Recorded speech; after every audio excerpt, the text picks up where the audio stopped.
I'm Elisa Parenti in Washington, and you're watching Bloomberg Technology. Let's start with a check of your first word news. Former National Security Advisor Michael Flynn has pleaded guilty to lying to federal agents and will cooperate with prosecutors in the Russia probe. And as we've been reporting, Bloomberg View columnist Eli Lake has learned that Jared Kushner, the president's senior advisor and his son-in-law, is said to have told Michael Flynn to contact Russia. Republicans made enough changes to the tax bill to win enough votes to pass the Senate. They include allowing bigger local property tax deductions. A larger tax break for so-called pass-through businesses is also on tap. A Bloomberg whip count shows 51 senators now favor the legislation. An attorney for one of the women alleging sexual harassment by Congressman John Conyers says her client is expected to testify next week before the House Ethics Committee. House Democrats have called on the 88-year-old Conyers to step down. His attorney says he'll decide whether to resign within days. And at a meeting today with Libya's Prime Minister, Secretary of State Rex Tillerson dismissed reports that the White House plans to have him removed. It's laughable. It's laughable. Officials have said the plan is to replace him with CIA Director Mike Pompeo. Global news 24 hours a day, powered by more than 2,700 journalists and analysts in more than 120 countries. I'm Elisa Parenti, and this is Bloomberg.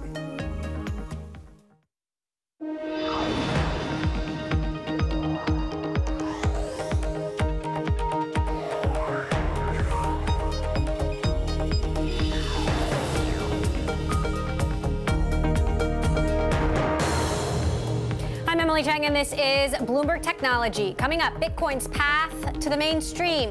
U.S. regulators have cleared the way to allow futures bets on the biggest exchange operators. We'll discuss increasing legitimacy of cryptocurrencies.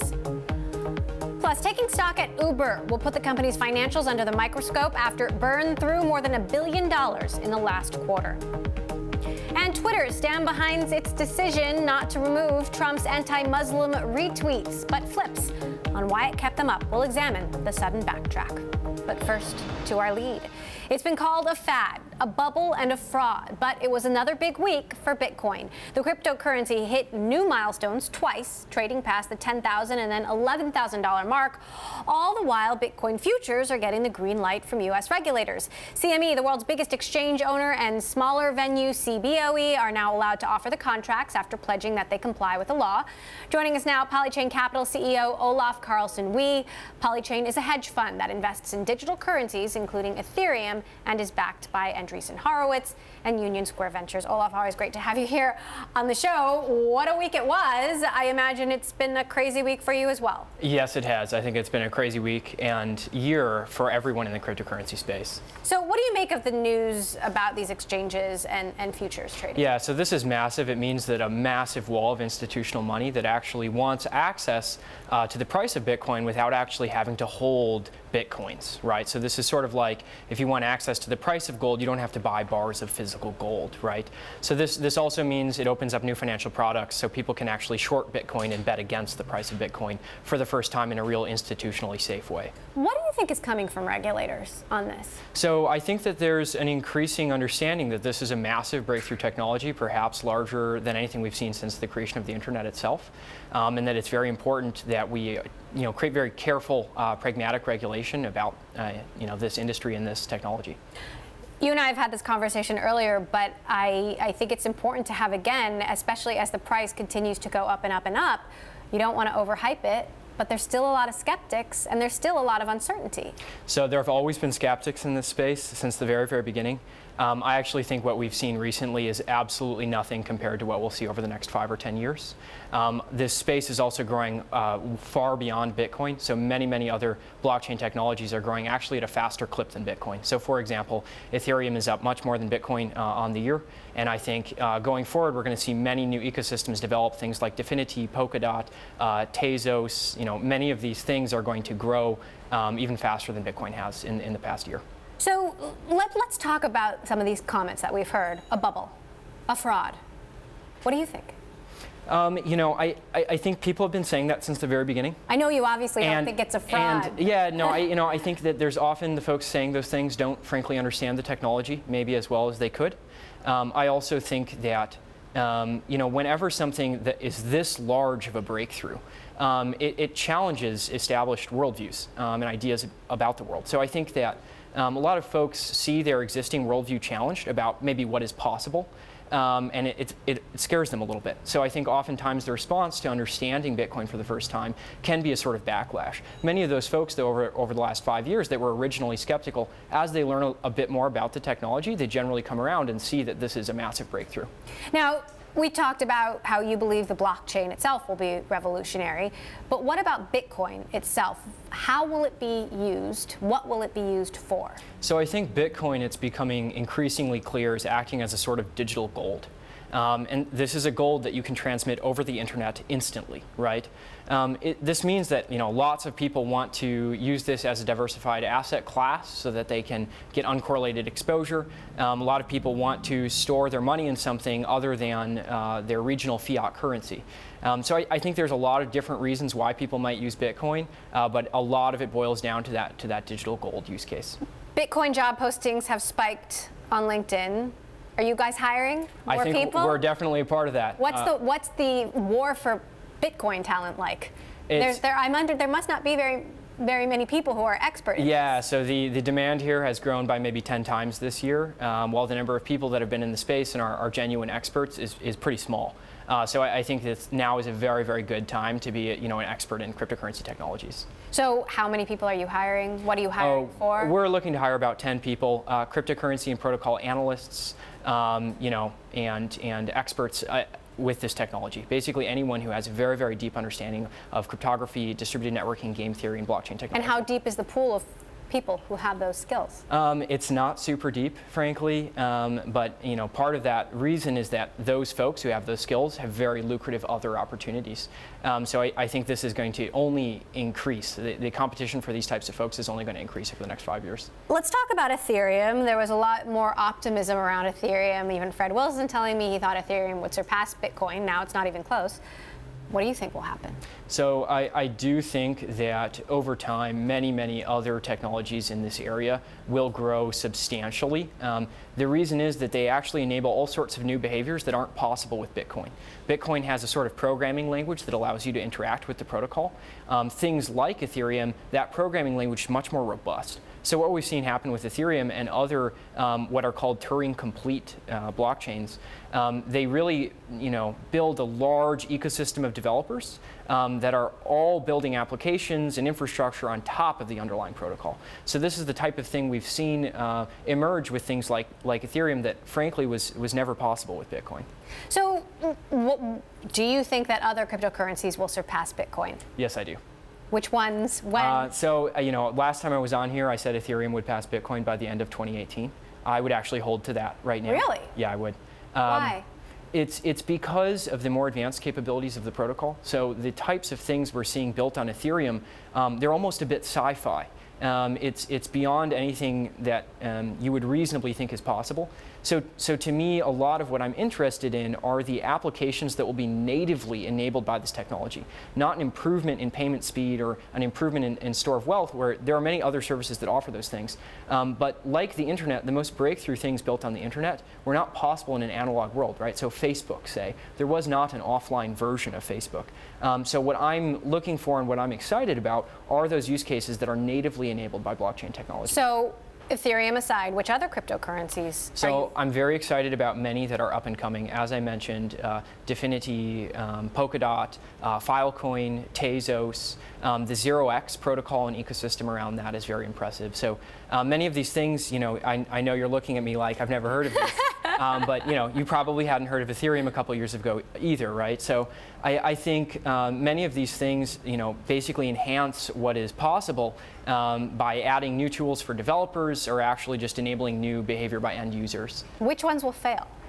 I think easily 99% will fail of many of the new tokens and protocols coming out, but I think that's not unique to any new fast-moving startup ecosystem. That's basically what's going to happen. Okay. Olaf Carlson-Wee of Polychain Capital, great to have you here.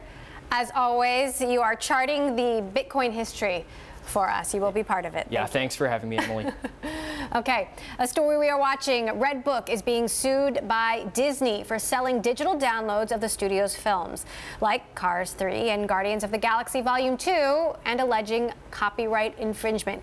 Disney said in a statement, Redbox is selling our digital movie codes in blatant disregard of clear prohibitions against doing so. Their actions violate our contracts and copyrights, and we have filed this action to stop Redbook's unauthorized conduct. Coming up, with so many scandals, it's easy to lose track of the biggest problems over behind the scenes at Uber. Figuring out how to make money, or at least lose less of it, we'll break down Uber's financials next.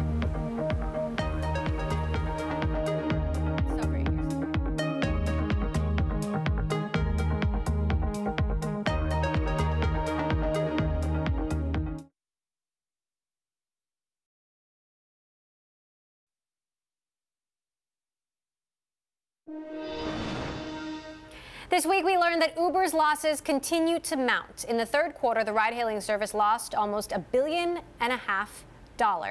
These figures were disclosed as SoftBank leads a group of investors to buy a large stake in the world's most valuable startup. So what happens next? Let's bring in who else but Bloomberg Tech's Eric Newcomer and our Bloomberg Tech executive editor, Tom Giles, for a more in-depth conversation. So, Eric, lots of back and forth about this SoftBank deal. Now it's been going on for months. Right. Where do we stand right now? The tender has launched. Now shareholders have to decide whether, an implied $48 billion valuation is enough.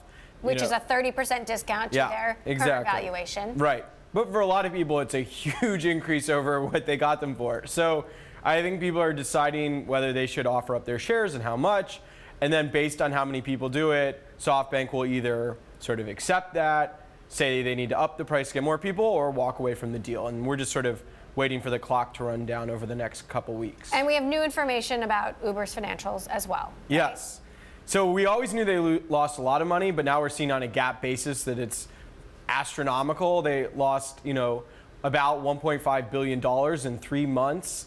And sort of besides just the accounting information we're getting now, their losses have actually started to grow again. They'd been decreasing them quarter over quarter, and now they're going up again. So sort of bad on an absolute basis and devastating in sort of a directional basis as well. Tom, you've covered the tech industry for many, many years, and I joined this company and started working with you when Uber didn't even exist. It was just a black car service. How unusual is this, simply the story of this company? Yeah, I mean, well, it really met a need it was a deeply felt need, right? Venture capitalists are looking for, does this meet a need that I have? And for a lot of people, the answer has been absolutely yes. But how do you scale that? How do you go from city to city, region to region, and do it in a very Silicon Valley way? And what we saw with Uber was, and something that made it successful, at least in the early stages, was this ability to enter a new market and flout the rules, right? We're going to go in, we're going to move into this new territory and ask questions later. And as they've asked those questions, and regulators have asked those questions, it just got harder and harder. And so we've seen them, they've expanded, and now they've had to really retrench in a lot of areas. And you're seeing the cost that provides to the bottom line. Now, I do want to talk about another story which we broke last night about a prominent investor who has invested in Uber, invested in Airbnb, Shervin Pishevar, a major Democratic Party donor with ties to Hollywood. He's even documented his own relationship with Russian President Vladimir Putin, being accused of sexual misconduct. We have documented 6 cases of unwanted advances or sexual harassment. One of those people is Austin Geit, a longtime Uber executive, where a current and a former colleague tell us that he groped her at an Uber holiday party in 2014. He has denied these allegations via his representative. He says he maintained a friendly and professional relationship with her. The denial has been interesting. He referred us to another person who was at the party who talked about how he showed up with a live pony on a leash, wearing a Santa hat, and that he couldn't have touched anyone because he had the leash in one hand and the drink in the other. Right. And similarly, he has denied allegations from 5 other women who we talked to who did not want to be named, that he either sexually assaulted or harassed them. Yeah. Well, this is our opportunity, Emily, to ask you the questions for a change. Put you in the hot seat. So, because you were really the author of the story. You really drove the story. It took a long time to come together. we've heard a lot of these stories about sexual misconduct across Silicon Valley and other parts and other regions. Why does it take so long to pull a story like this together? Tell us a little bit about that. And Eric was involved in reporting this story as well. This has been an incredibly difficult story to do. The stories of sexual misconduct in general related to men in power have been difficult to do, but this one in particular was very hard. We started looking into the story, and Eric as well, back in July when we got a tip about a sexual assault that he was involved in allegedly in London. We know that he was arrested, but he was never charged. Similarly, at about the same time, we started talking to women, and we started collecting story after story of women who had unwanted advances from him. And we spent a lot of time trying to talk to these women about their experiences and to convince them to come forward. And some of these women had agreed to speak to us on the record. You wrote about this in the story. Exactly. What changed their mind? Shervin Pishovar, before any stories about this alleged sexual assault in London happened, actually sued what he calls a Republican opposition research firm for being part of a broader smear campaign against him.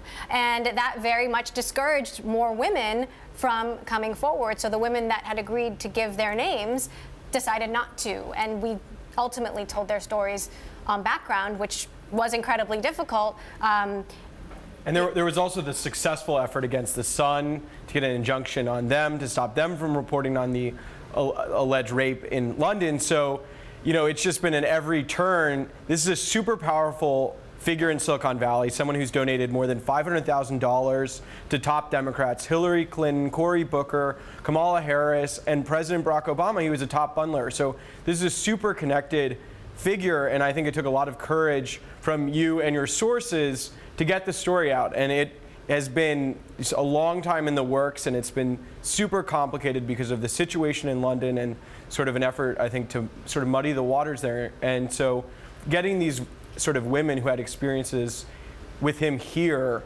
outside of the legal system, I think, was sort of super important. We've been spending, as you guys know, a lot of our time today calling Sherpa Capital, the venture capital firm that he co-founded, calling Hyperloop One, the futuristic tube-light transportation company that he co-founded, calling the politicians that he's donated money to ask them what kind of action, if any, they are going to take. I did hear from Uber, who told me in a statement today, we fully support those who have felt harassed speaking out whenever and however they choose. We commend their bravery. Now, his response is also, I'd like to go back a little bit to the denial, right? The denial focused on this idea of, well, she later maintained contact with me. We were on friendly terms. Tell us a little bit about that kind of dynamic in a place like Silicon Valley, where you're an employee at a company, new employee, newish company, outside investor. Outside, huge investor with a very close relationship with the CEO, Travis Kalanick. Right. You can imagine that she must have felt as if this is a person who had power and influence over her, and that perhaps she wanted to maintain the cordiality of that relationship. Shervin Pishovar has taken a different approach than some of these other men who have been accused. He has outright denied these allegations. Through his attorney, he told us, we are confident that these anecdotes will be shown to be untrue. His lawyer, Mark Fabiani, also represents Bill O'Reilly and the LA Chargers, we should say. But, you know, we are doing as much as possible to get, you know, more statements from the people who are still connected to him. Right. All right. Thank you guys so much for joining us and for our team effort on this story. Amazing Bloomberg good job, tech Emily. team of reporters. We're really Thank glad you. It's out. Thank you. All right, Tom Giles and Eric Newcomer. Okay, coming up, the largest proposed tech deal ever still hasn't gone through. We look at the latest delay in Broadcom's effort to acquire one of its rival chip makers next. This is Bloomberg.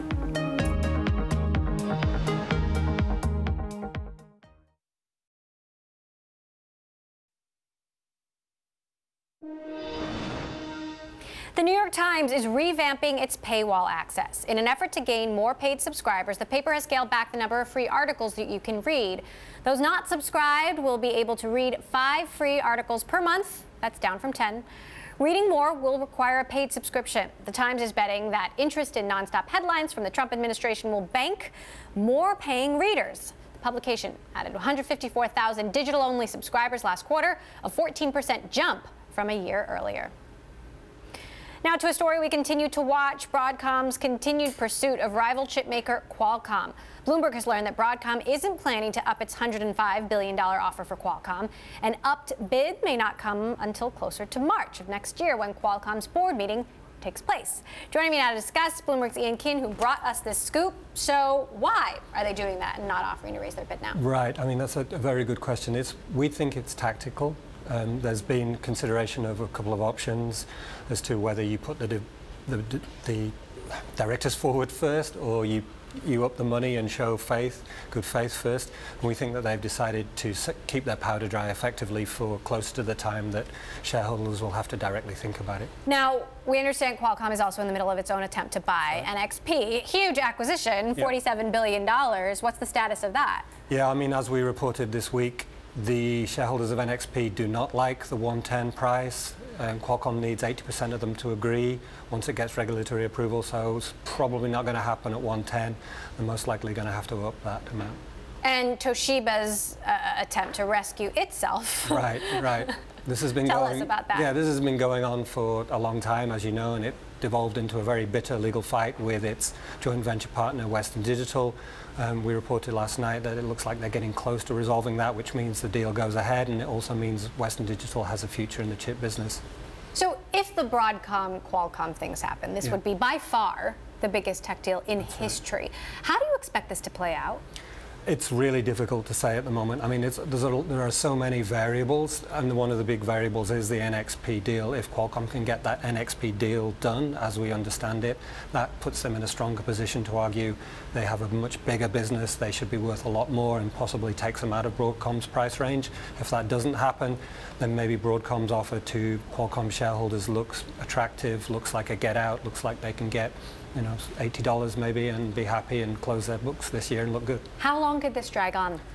Well, as you know, if it goes all the way into a hostile takeover, then, we're looking at quite a long time. Years? Well, I don't know about years, but we know that the shareholder months. meeting coming up next year is they're going to be the main indicator of what's going to happen. All right, well, I know you will keep us apprised of every development. Ian King, who covers the chip industry for Bloomberg Technology. As always, great to have you here on the show. Thank you. Thank you. Coming up, VMware has been diversifying to keep up with enterprise demands for cloud services. We'll talk to the CEO about managing its positive performance next. This is Bloomberg.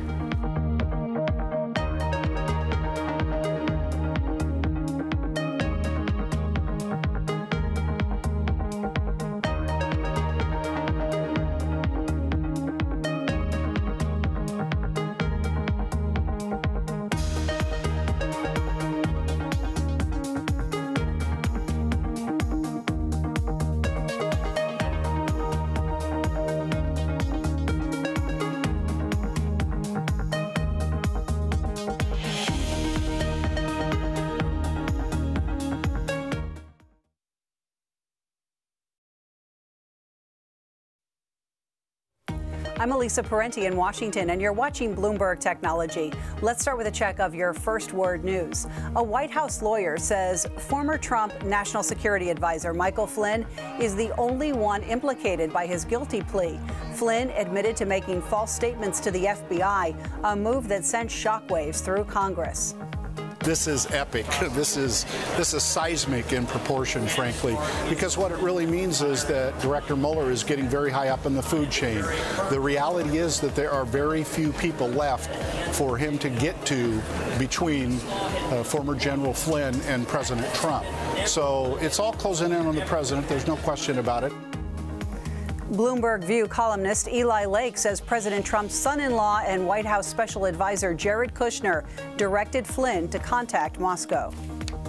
As senators prepare to vote on a Republican tax reform plan, Tennessee's Bob Corker has announced he will not vote for the tax overhaul. A Bloomberg whip count, however, shows 51 senators in favor of the legislation. And that includes Maine Senator Susan Collins, who says today she will vote yes. European Council President Donald Tusk says UK Prime Minister Theresa May has until Monday to present her final offer on Brexit divorce terms. A major impasse has been the issue of a hard border in Northern Ireland. Irish Prime Minister Leo Varadkar, who spoke alongside Tusk in Dublin today, says the UK must keep the Irish border open. On the question of the border, as I've said many times, the best and most obvious solution would be for the United Kingdom to remain in the customs union and the single market. But as the British government has ruled that option out, it must offer credible, concrete and workable solutions that guarantee that there will be no hard border, whatever the outcome of the negotiations.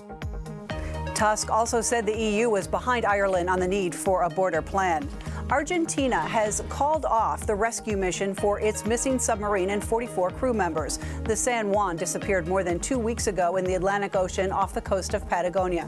Officials say the search to recover the vessel will continue, but without international assistance and only in waters of up to 500 meters deep. Vladimir Putin formally welcomed the World Cup draw ceremony today at the State Kremlin Palace. Officials from the 32 qualifying teams gathered in Moscow for the big draw. The team will be split into 8 groups with 4 teams each. Host nation Russia will play Saudi Arabia in the opening game on June 14th. The U.S. failed to qualify. Neither did another tournament favorite, Italy. Global news 24 hours a day, powered by more than 2,700 journalists and analysts in more than 120 countries. I'm Elisa Parenti, and this is Bloomberg.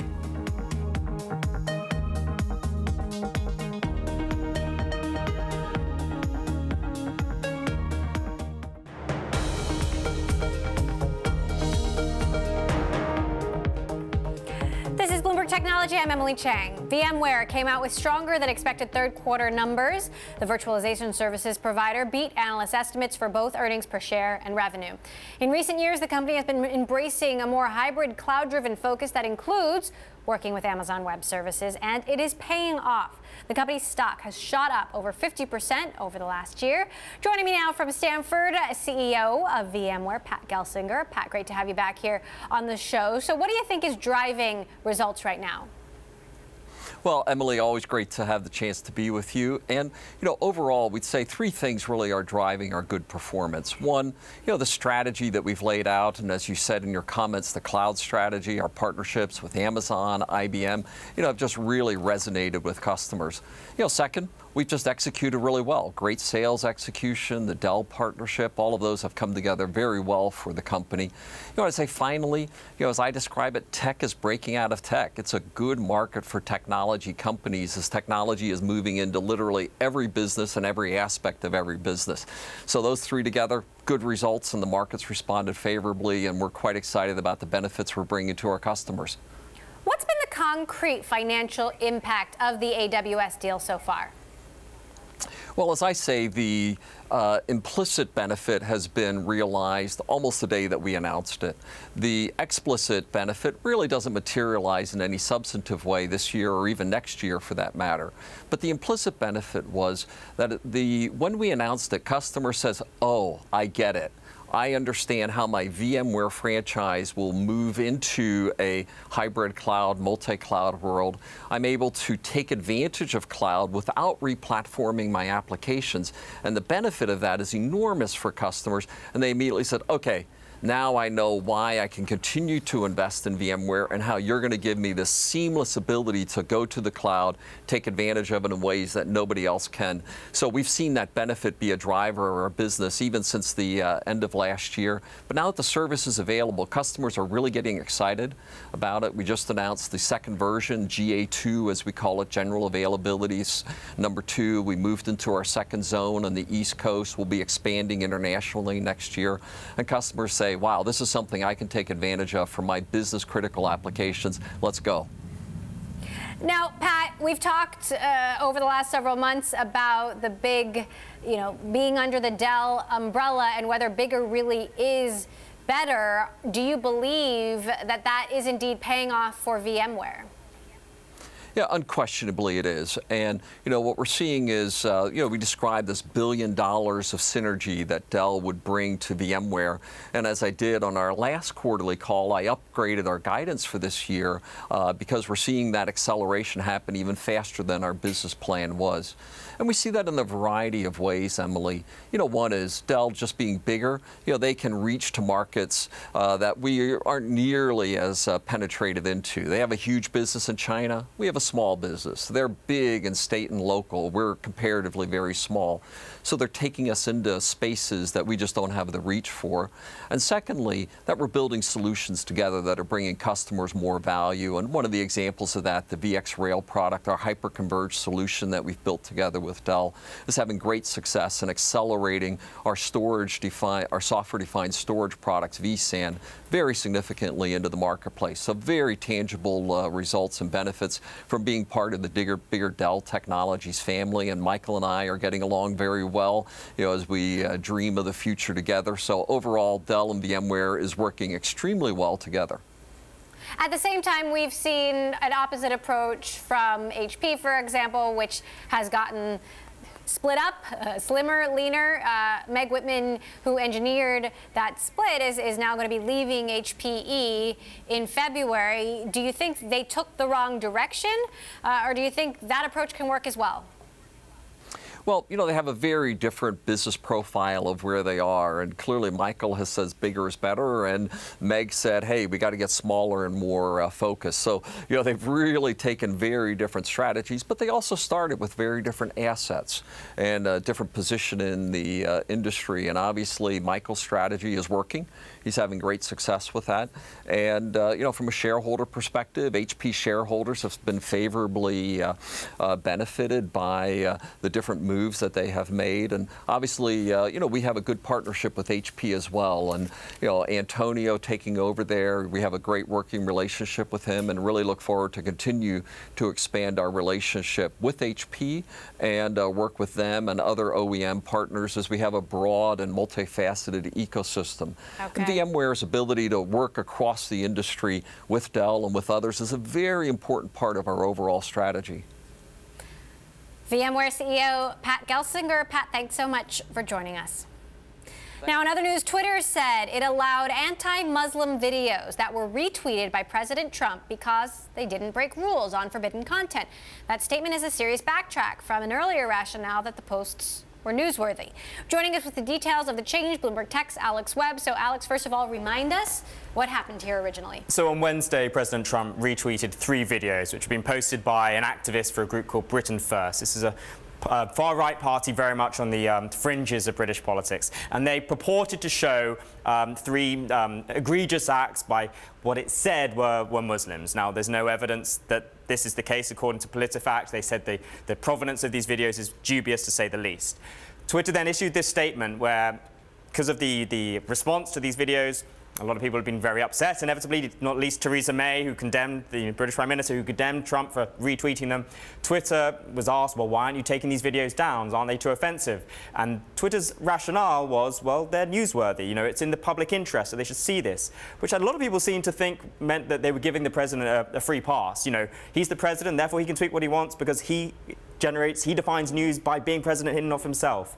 And what they've done now is clearly looked at it more closely and trying to say that it's actually, no, it just doesn't contravene their policies at all. And in fact, the statement came from Jack Dorsey himself, which is quite significant. I mean, the Twitter account tweeted it, and then Dorsey retweeted it with a comment on top. And it clearly shows the levels at which executives are getting involved with this at Twitter, that this is something very much being considered at C-suite level. It's not by peers or managers at a lower level, or middle managers, for example. So what are the implications of this? The criticism of Twitter has always been that the rules are inconsistent, the enforcement of the rules are inconsistent, but clearly they're trying to work on what the rules are and how they enforce them. Right, so I think they're trying to create some element of consistency here, and they're clearly treading a very difficult path because they don't want to be seen as having political leanings either way. What is interesting is at the top of their page, where they stipulate policy on things like videos, they've got a comment now which says that the policy will be updated later this year to include hate symbols and hateful imagery, which suggests that might include this sort of thing going forward. Which would mean then would they be deleted? I mean, we don't know. It seems to leave that as a possibility. Did the same thing in a month when the rules are changed. Exactly. It seems to be perhaps a tacit admission that they don't have the greatest rules right now and that they need to change them. But we don't quite know what will be defined in these new sets of policy. It is a fascinating story watching this all play out on Twitter with our president. Thank you, Alex Webb, Bloomberg Tech. Appreciate it.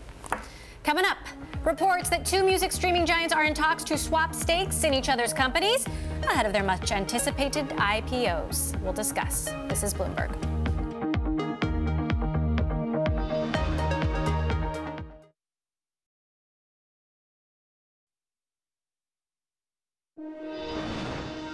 A stock we are watching, Tencent, posted its biggest weekly loss since August 2015 amid concern a recent rally was excessive. The technology company retreated over 3% Friday, taking its decline this week to 7.5%. Tencent's shares have more than doubled this year, adding $274 billion in value through last week. It was as recent as last month that Tencent's market value topped Facebook's. Staying with Tencent, its music unit and Spotify are said to be in talks to swap stakes of as much as 10% in each other's companies. This according to the Wall Street Journal. Now, this report comes as investors are anticipating both to IPO next year. Tencent Holdings will pay Spotify the valuation difference in cash, so both firms own an equal stake in each other's businesses. Bloomberg News reached out to Tencent and Spotify for comment. Joining us now from LA, Lucas Shaw, our entertainment reporter. So, Lucas, how exactly is this going to work?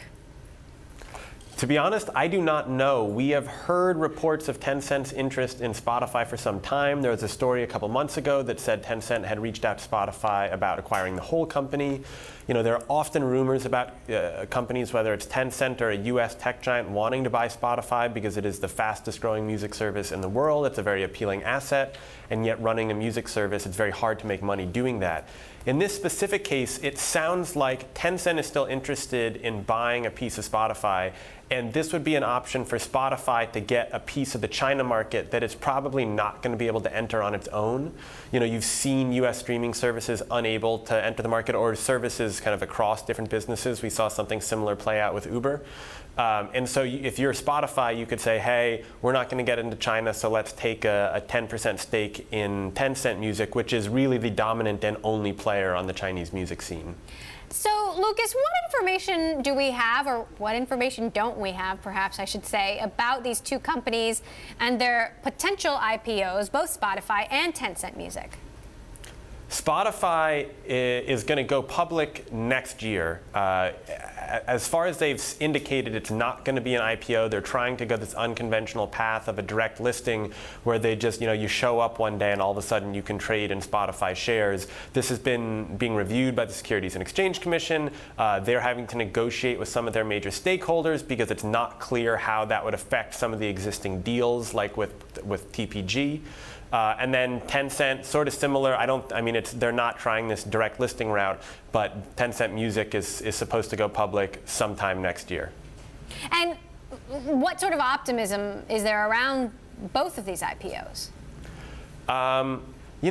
There is optimism in the more optimism in the music sector than there has been for some time, because you're seeing real growth there and you're seeing consumers pick up. In China, for example, digital revenue from digital music has quadrupled over the past 4 years. Overall revenue from China has passed 200 million. It's a really small figure, but this was a country where piracy dominated, and for the first time you're seeing, in really a long time, you're seeing music companies excited about the music market in China. You're certainly seeing similar optimism in the US. It's cautious, because the growth comes after nearly 2 decades of decline, but it's these streaming services that have really driven a recovery of the global music market. And so there's some investors who would be excited at the prospect of investing in one of those companies. The reason that it's not a slam dunk is because no music service seems to make money on its own, which is why Tencent Music for a long time has been part of the broader Tencent. That sort of shields it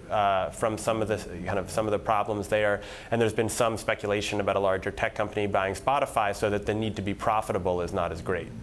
And last quick question: Spotify increasing time spent there, according to ComScore, whereas Pandora decreasing time spent. Tell us about it. Yeah, well, Pandora is Exhibit A and why it's dangerous to be an independent music company. They came on the scene, they were very popular, they were the first real kind of online music company, online music streaming company, got a lot of users, and then all of a sudden Spotify, YouTube, and a few others started chipping away at it, and it never became this really profitable, self-sustaining business because so much of the money goes out the door to the rights holders. So how do you stand on your own? All right. Lucas Shaw, in Hollywood for us. Lucas, always great to have you here on the show. Thank you. Coming up, just in time for holiday shopping season, online luxury shoe startup M.Gemi is pushing into brick and mortar. We sit down with the CEO next. This is Bloomberg.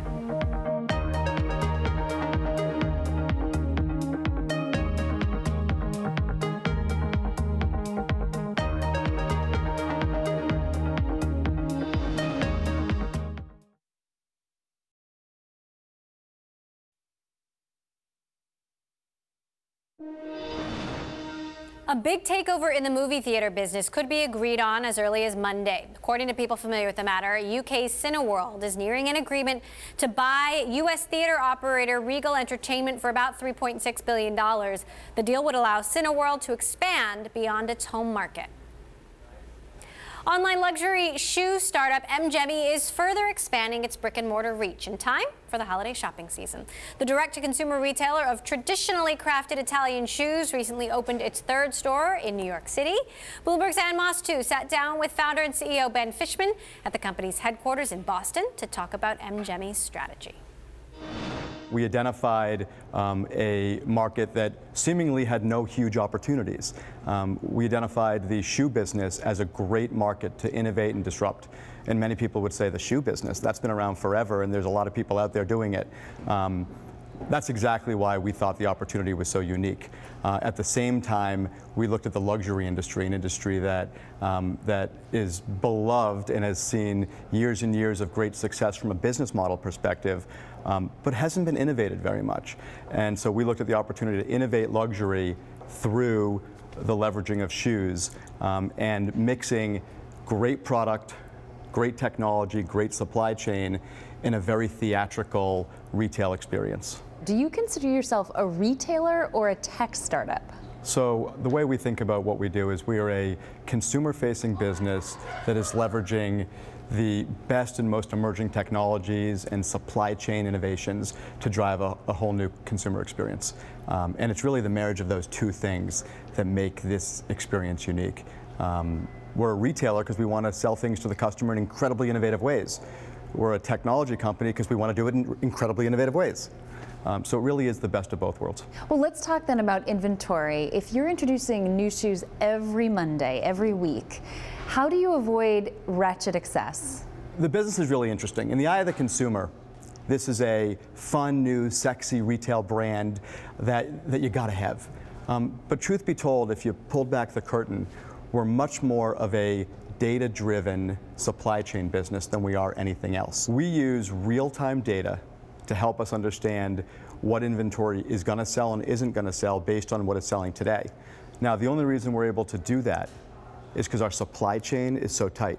We're manufacturing products 4 to 6 weeks before it hits the shelves of our store or the e-commerce site, versus the historical model where a luxury brand 18 months out will start the design process, and by the time it hits the stores, that data that they may have captured is irrelevant. Online returns are so much more common than in-store returns. How do you combat that? It's going to happen. And we can run a very profitable business with return rates at the levels that they are. The trick is, how do you make sure that a return always equals a repurchase? So where we've invested the most is, yes, you want to mitigate returns, but mostly you want to make sure returns equal retry. And that's where the team has excelled the most. You've raised $47.2 million from investors, $16 million over the summer. What have you done with the latest round? Any plans for expansion? But we're going to continue to expand in the physical retail world, and we're going to open up a bunch of other locations next year. Today we have 3 stores. We have a store in Boston at the Prudential Center. We have a store in Soho, and now we have this store in Columbus Circle as well. So why open retail stores? The physical world was important for us for 2 core reasons. One, the brand that we've created it's rich and full of content, and we want to have places where the customer can tangibly feel it and interact with it, with our people, with the expression, with the material. And then secondly, a pretty easy one. When you buy shoes, it's sometimes nice to try them on. And so our stores are not normal retail stores. We call them fit shops, and we have all of our shoes in these stores, and we have all sizes of the shoes in these stores, and we have incredible client services people that help you find the right shoe that's perfect for your foot and that you fall in love with. But you don't walk out with the shoe. We ship that shoe home to you 2 days later. And the purpose for that is we don't want inventory across the country in all different locations because we don't think that allows for efficiency. And it turns out the customer loves the idea of not having to carry the stuff home with them. How do you practice controlled growth? In some ways, there's good revenue and there's bad revenue. Good revenue is revenue that leads to long frequency of purchase patterns. Bad revenue is revenue that was expensive to get customers and those customers didn't repeat. Any plans for acquisitions or being acquired? Not today. We are focused on building today. Any thoughts on an IPO? Not today. We are focused on building. We are in a good place financially. The growth rates are good, and we are now going to continue to spend our time being obsessed with delighting the customer. I'll tell you that the business is more than doubling, and all of the metrics are headed in a really exciting direction. Our average customer is, if she repeats, she buys over 4 times a year, or 4 times in a 12-month period. So the fascination and excitement and obsession that the client has for the brand is real. That was Bloomberg's Ann Mostu there with M.Gemi CEO Ben Fischman. And that does it for this edition of Bloomberg Technology. Tune in next week when we sit down with Coinbase CEO Brian Armstrong and talk about the latest in the cryptocurrency craze. This is Bloomberg.